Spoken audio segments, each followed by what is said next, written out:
Je ne condamne pas ceux qui se font tatouer.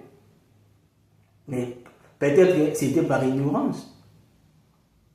Vous voyez? Mais lorsque tu écoutes la parole de Dieu, il faut te repentir.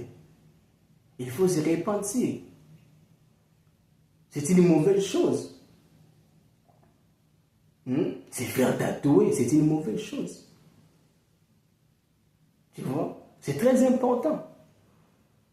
Même si tu n'as pas les moyens d'enlever les tatouages, mais plutôt demande pardon à Dieu. Parce que nous connaissons notre Dieu. D'après Isaïe chapitre 43, il a dit, c'est moi qui efface vos iniquités. C'est que si tu demandes pardon à Dieu, il va effacer tous les tatouages sur ton corps. Vous voyez, c'est très important.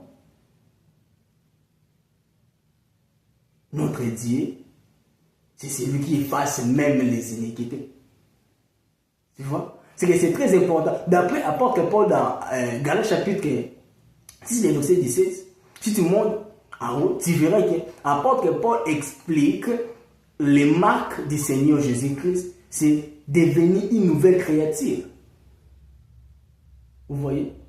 C'est que si David était devenu un fou, c'était pour nous faire devenir une nouvelle créature. Vous voyez? Si Jésus-Christ qui est le véritable David, c'est fait fou, c'est pour nous donner la force, la capacité de devenir une nouvelle créature.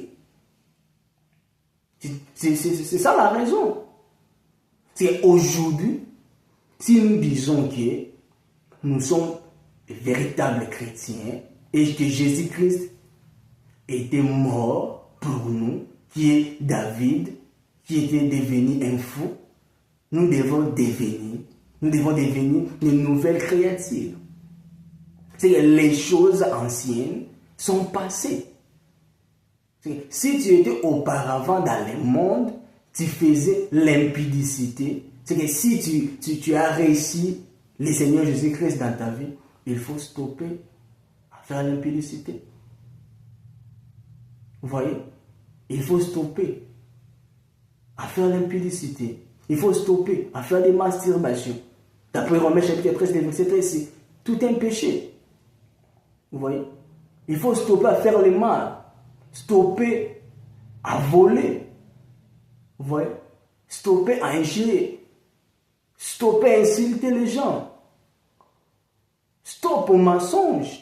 Parce que ce sont des choses anciennes.